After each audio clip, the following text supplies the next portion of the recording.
I looked at financial data from over 500 eight-figure e-commerce brands, and what I found reminds me of this. Hi. Let's see what you got. Chris? Damn it. Sorry. This is your basic mortgage bond. Somewhere along the line, these B's and double B's went from a little risky to dog shit, and no one's paying attention. No one is paying attention. Let me put it this way. A's, 0. B's, 0. Double B's, 0. Triple B's, 0. And then that happens. What is that? That's America's housing market. If you work in one of these brands, bookmark this video, save it, come back to it if you need to, because we are going deep. Today's episode of Sharpen Your Skills is brought to you by our partners at Vermont and Mercury, two incredible contributors to our ecosystem. This wouldn't be possible without them. That tweet really blew up. Yeah, it turns out doom and gloom plays out, but I felt bad after I put out this tweet about this topic, about what I found in this data set. And I felt like I'd left people without a solution. So today what I want to do is I'm going to cover what I found, but I'm also going to provide a solution. Cool? All right, let's start by level setting the state of the union. So to repeat, what I looked at, 500, okay, eight-figure e-com brands. Now this doesn't mean that they're exclusively e-com, right? It just means that they sell an e-com and they're doing at least 8 figures in their channel. I did this in partnership with Finaloop, who provided this data. Awesome accounting platform. But this is what they gave me. They gave me the median results across a bunch of different financial metrics. So just quick stats, conversation, median just means that if we have a curve that represents the total sample of brands that we're looking at, the median just represents the middle point in that data. That means that there are 50% better than this data and 50% worse, right? So it's not an average, it's the midpoint, okay? They showed me 4 metrics. If this is percent of revenue over here on my y-axis, okay, the first thing that we looked at was net sales, 87% of revenue, net sales, okay? So if you think about what comes out of net sales, that's primarily a reflection of the discount rate and return rate the brands are experiencing, but 87% of revenue is ending up in net sales, okay? That's the default view that Shopify gives you? Or no, Shopify's gonna give you total sales, so that's gonna be which is close, but not quite all the way to net sales, so it's not gonna take out tax or shipping, which is going to be included in total sales for Shopify. Thank you. All right, next we're gonna look at 55% gross margin, okay? So this is all in product costs, so just think about this as the marginal value of the unit sale of the product. So the median result, 55%. Now we're gonna go down one layer deeper to take out all the variable expenses and to take out ad spend. So this is a metric we care a lot about at CTC, contribution margin. Okay, 28% average contribution margin. Okay, so that's net sales minus all variable expenses, including ad spend. And then ultimately, the real signal that we're here to talk about is that 8% was left over for EBITDA.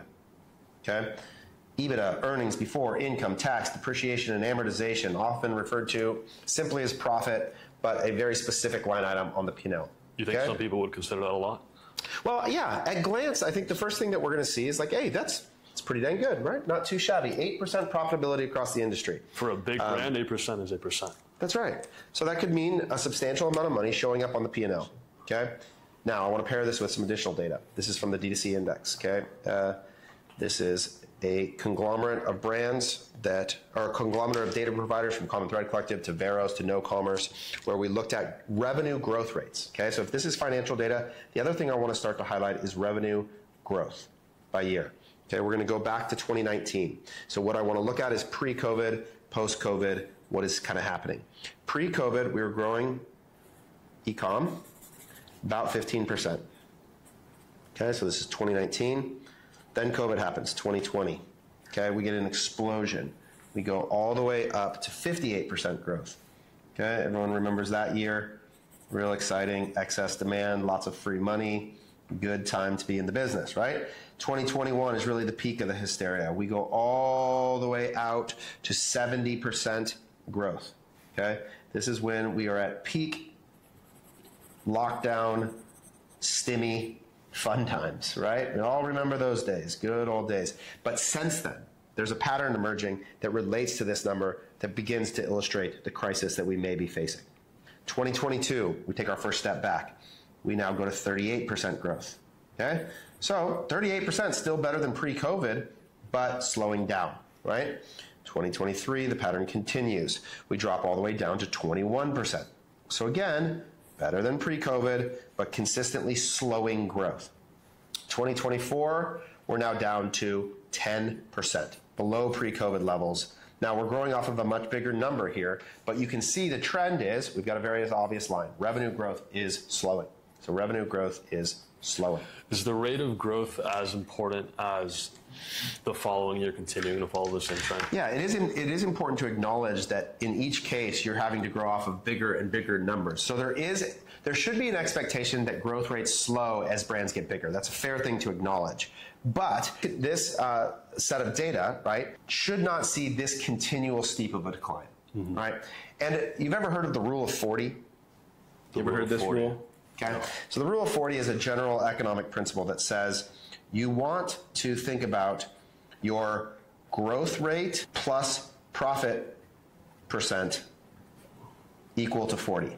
Okay? So in other words, when growth slows, that's fine if margin's expanding, right? So you want to see those things usually working in relationship. So to be at, in this case, we're at 10% growth plus 8% EBITDA is 18, not 40, right? So in this case, we may see slowing growth, but you'd want to see better than that growth, because what this is intended to illustrate is that you're funding more rapid growth, and that's why maybe you're investing heavier, and so your profit margin is slower. But to see slowing growth plus small EBITDA is where the alarm bells begin to go off.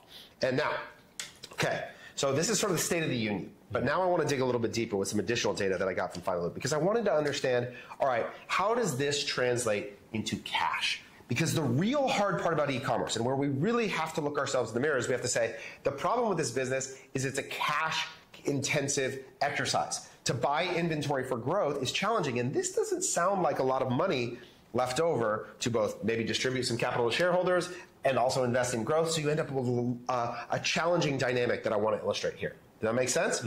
Okay, so the other metric that I got from my friends at Finaloop is this, 92.63 days.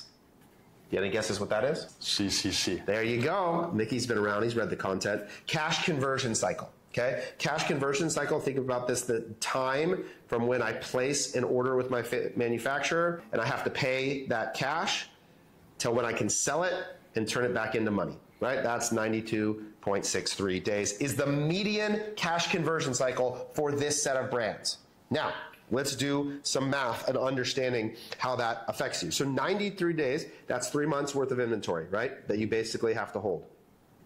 Okay? Other thing we remember, 55% gross margin, that's the equivalent to a 45% COGS, right?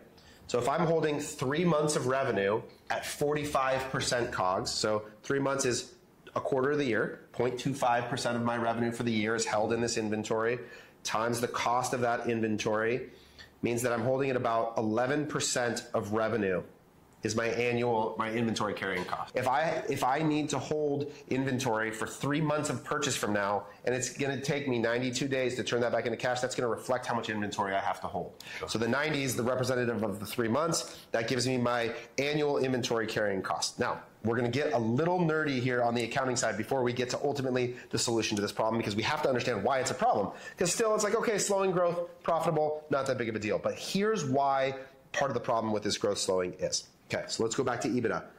Earning before interest, tax, depreciation, I'm gonna short it, and amortization, right?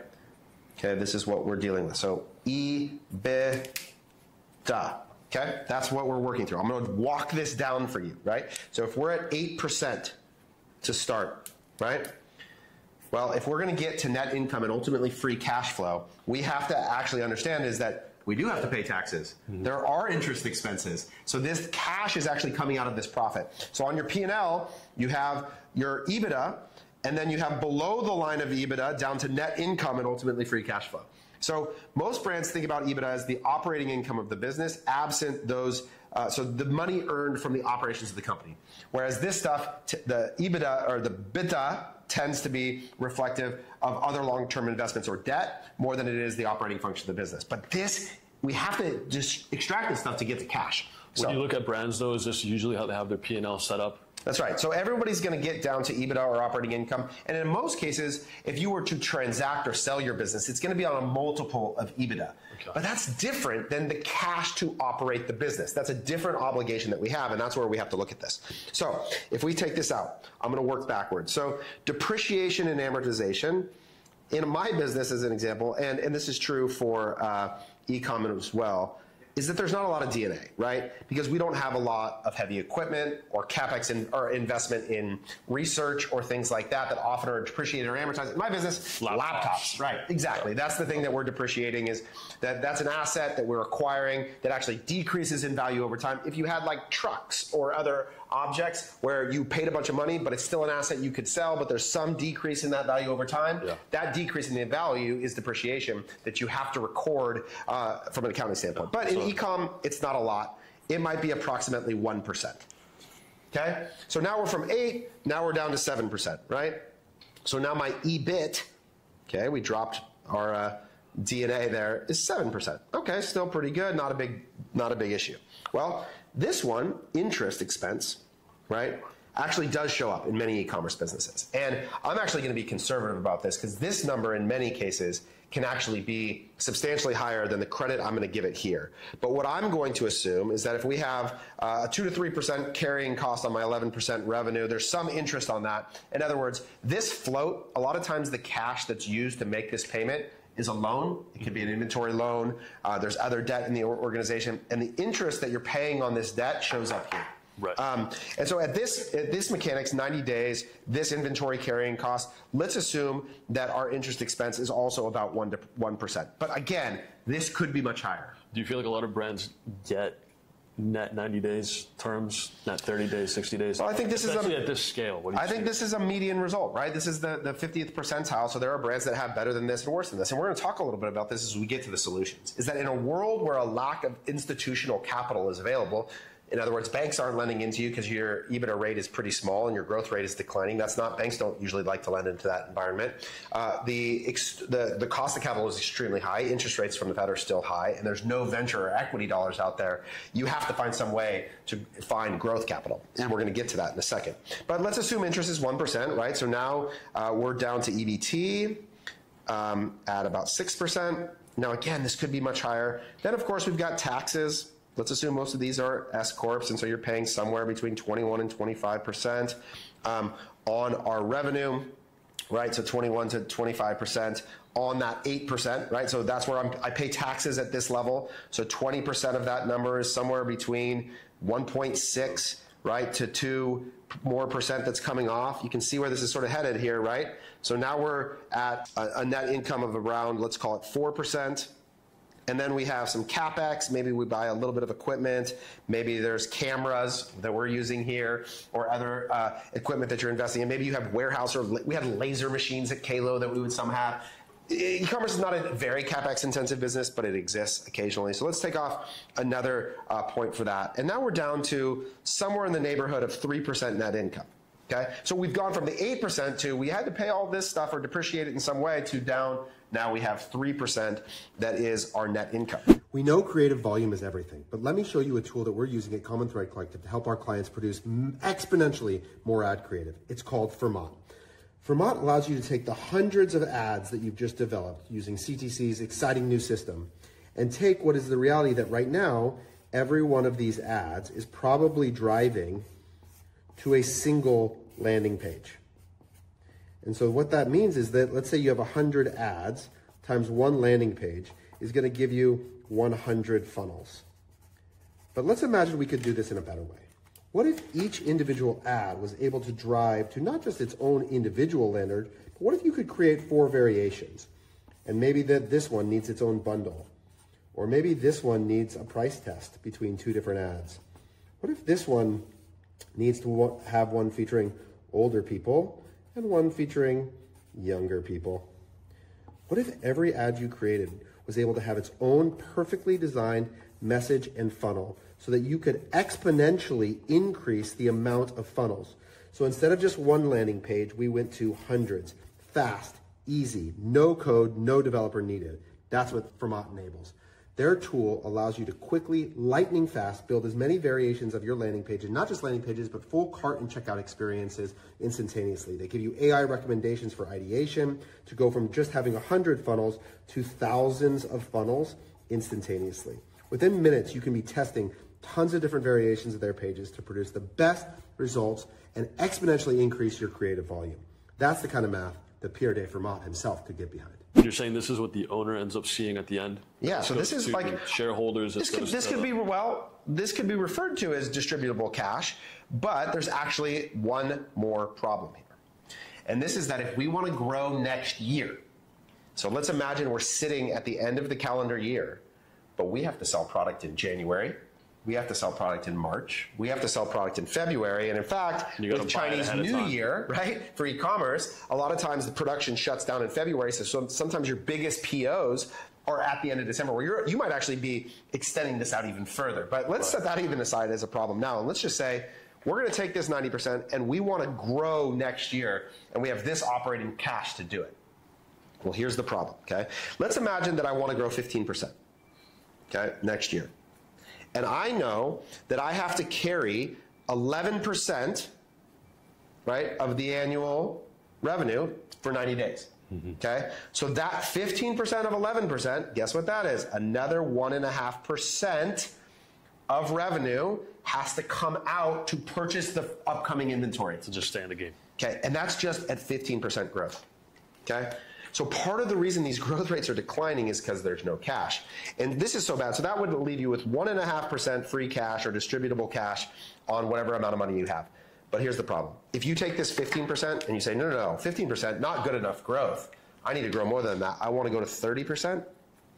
Okay? Well, 30% of 11, 3.1%, I'm now cash negative. Okay? This is the key. If you're trying to grow 30%, which is a moderate number, and again, I was considerate with the debt. Like, this isn't even assuming that you have outstanding long-term debt in any way that you're continuing to pay.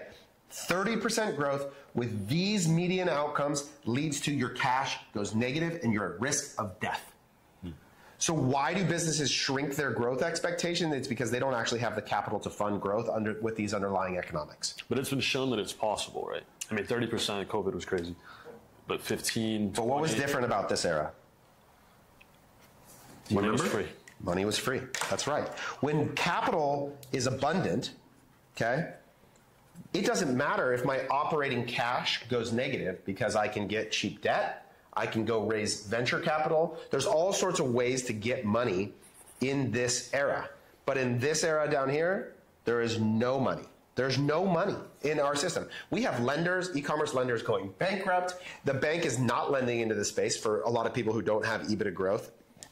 Banks lend on trailing 12-month EBITDA and DCF against future earnings that you can model and prove at a really high level. It's the most conservative, and the venture dollars are just gone.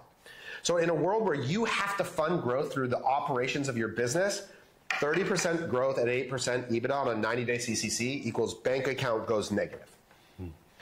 This is a real problem. And again, at the end of the year, this problem's even bigger because Chinese New Year, you're often having to make larger POs. And some businesses, there's seasonal moments where they have to make those decisions, and 30% growth is actually very moderate. Most brands go into the year with a bigger growth expectation than that. So this is the problem. This is the underlying reality of e-commerce. It is a cash-poor, illiquid market where growth is stalled, competition is increasing, every part of the P&L is under margin pressure. So what the hell do you do? How do you survive this reality? Well, I want to show you. I want to give you an example because there are people that do it, that are doing it. Remember, 50% of the curve is successful. They are winning, right? They are better than this. This doesn't have to be the reality. It's the reality for a lot of people, but it doesn't have to be for everyone. Do you feel like these guys win disproportionately to the people that are suffering? Like, is it a good time to get into e-commerce now? A bad time for the I think the standard is higher. But what I'm watching happen, and I'm going to use this as an example, is that I think that there's an evolution happening, okay? Where there are these brands, that's a muscle right there that I'm showing you. This is a very strong person here. This is my guy, Bear, over at Born Primitive. And we're going to use them as a very practical example. He's got long, flowing blonde hair. Looks just like him. Yeah, just like him. We're going to give him a quick beard here. I'll put up a picture. Yeah, you can quick snapshots of Bear here. Give me one in his jean shorts. He's got his beard. Right. Okay. That's Bear. Okay, over at Born Primitive. And he's one of the brands that represent, to me, the evolution of brands, where I actually think the cohort of brands that are winning right now are actually the strongest brands that have ever existed in e-commerce, because they've had to evolve these skills in one of the hardest environments in the world. And I want to talk about how they're going after that. They're durable now. They're more durable than ever because they've been built in a very hard environment. And they've developed the traits that allow you to win in the hardest environment. Means that it's easy to win when it's easy. But these brands, in this example, is how you win when it's hard. Okay? And there's a bunch of different ways that they do it. And it exists at every point of the P&L. But the first one is about product development. Okay?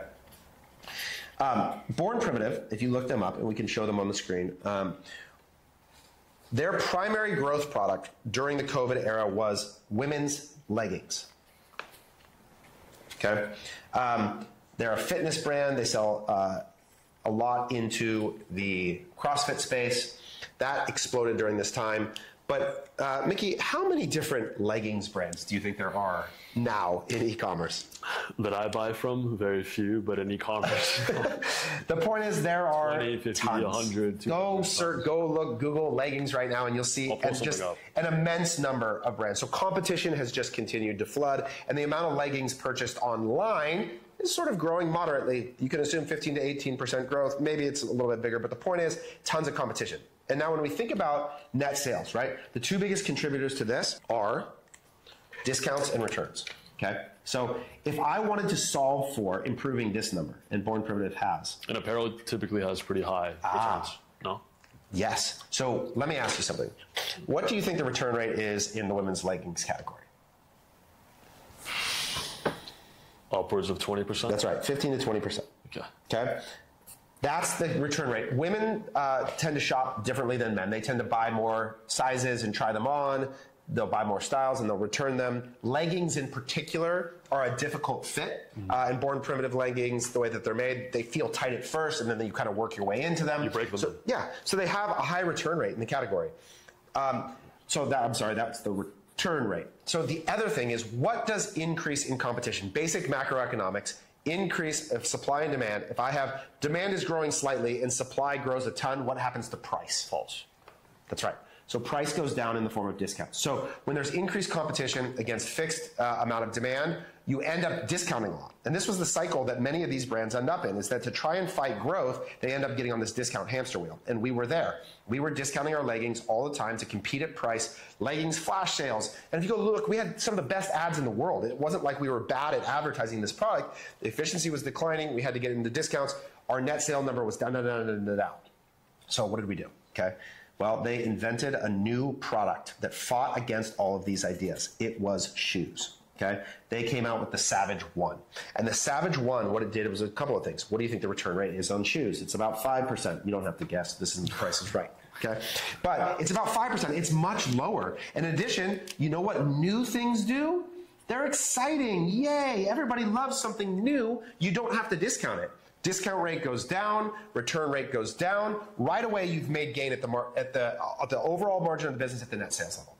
And in addition, in this case, AOV went up. So there's even more total gross margin dollars. So the shoes solved for a lot of the problems that were plaguing the leggings category. And it's not to say that there isn't competition here. Of course there is. There's lots of competition here. But the novelty of it for a period of time allows you to arbitrage the expected conversion rate on your ads and benefit to being able to hold full price to your existing customers around the excitement and enthusiasm of a cool new product. And you would feel like it starts to compound, no? The same people that buy leggings are going to buy shoes, or is it a different market? Yeah, it's different. What's the thing? In most cases, and this is a good question, because a lot of brands assume that when you introduce a new product, you're going to sell it to all of your existing customers. It's almost never the case. Cross-selling is one of the it happens way less than people would realize in e-commerce. In most cases, people repeatedly buy the same product over and over. So what you're doing with shoes is you're not really looking to increase the LTV of leggings customers. That's not really the point. You're looking to unlock a new tranche of growth for a whole new customer base. And that's what happened here, is that what it does, imagine that we're spending $20,000 a day at our efficiency target for leggings, and we've sort of run into our marginal frontier. And as hard as we work, as many new ads as we create, we can't really spend above that $20,000 a day. Well, all of a sudden what Shoes does, it unlocks another tranche of spend. Right, and a customer only needs so many leggings. That's right. So now you've found another $5,000 or $10,000 a day to layer on, grows the overall business.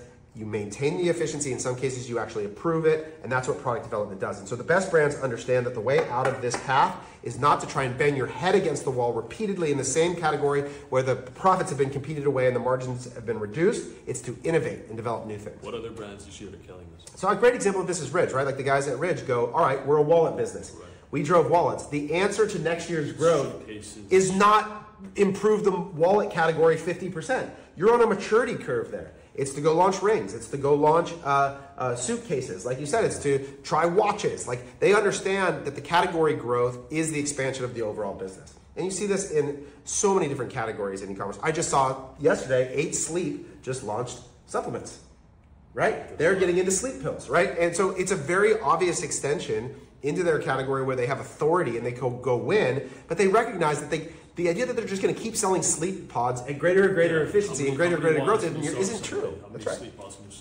So I have this growth, like the joke is that product development is your new head of growth. Like if you want growth next year, this is the key. It comes out of developing new categories to go into, expand to, and run the systematic marketing playbook that you've done to get to this point in a new place with enthusiasm. Rising CAC, tariffs, inflation, being profitable in e-commerce is hard.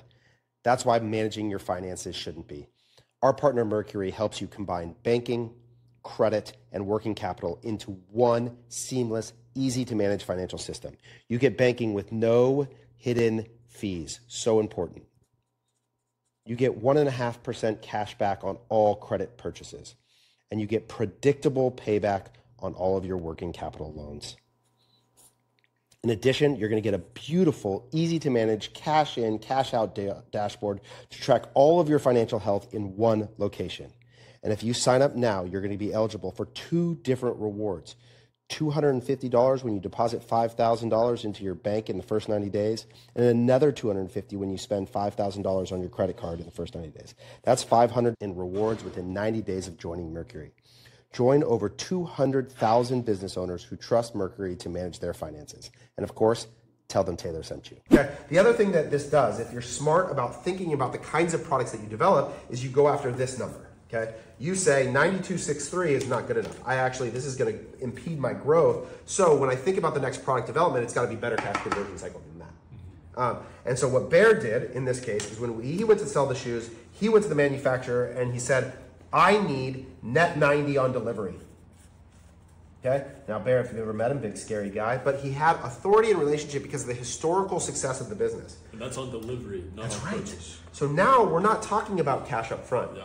We're talking about a negative CCC, right? Where you're actually receiving the product and selling it before you even have to pay for it. And if you do that, this whole thing is solved, right? Because all of a sudden, all this cash outlay down here that's eating up operating income actually becomes positive cash flow. Your cash flow can often, in some cases, actually exceed the profit, right? Because you're getting money before you actually have to pay for the cost of goods. And you'll grow your bank account almost like an insurance business where you're receiving the cash before you have to pay it out. Yeah, you let the supplier figure out the financing. And that's the exact right phrase, is that in this environment where there is, again, no capital, the key is your supplier equals your financier, right? Like this is the key, is that a great relationship produces this.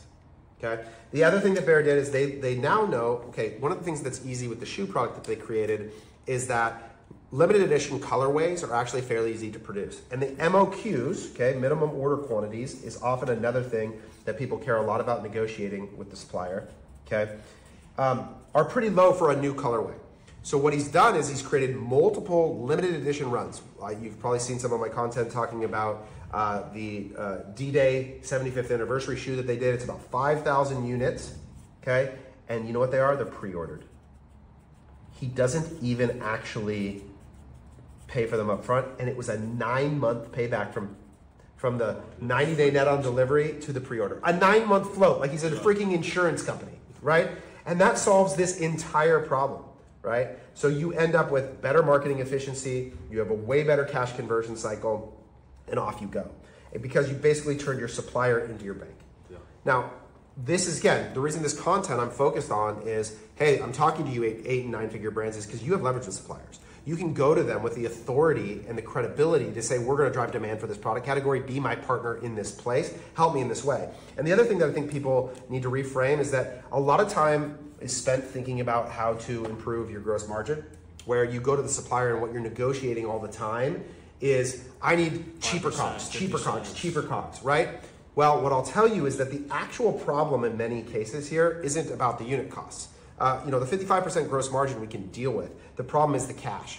So it is sometimes better to actually say, I will pay you more per unit, but I want to be able to get float on the money. And so think of that as the interest on the purchase, is that you're saying, I'll pay 5% more money.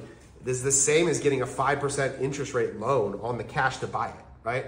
So why not give that money to your supplier, build a relationship and partnership with them, pay a little bit more for the product to get the better terms, to get lower MOQs, to be able to control cash, because that's where the crisis actually exists.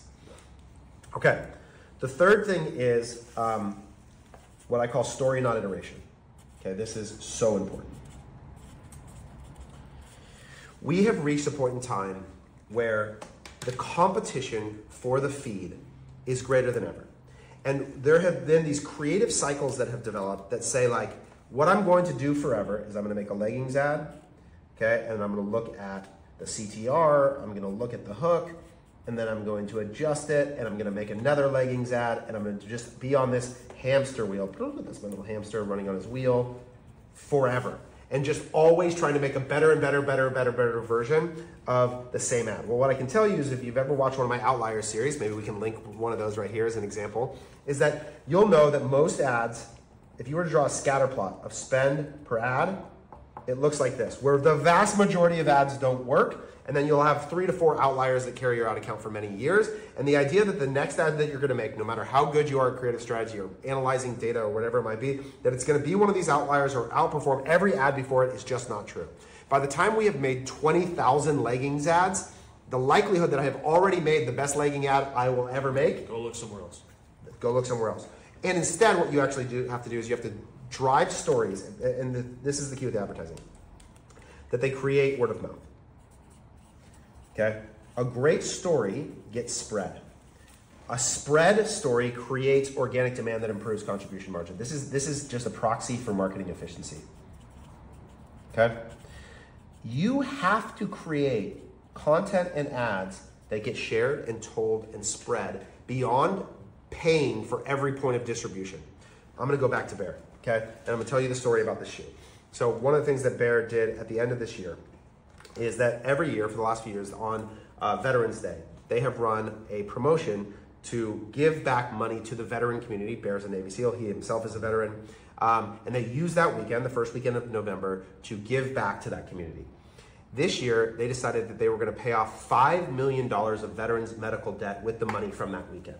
Okay, so I want you to imagine this. Remember, you serve a community and a customer that is first responders, that's CrossFitters, that's veterans.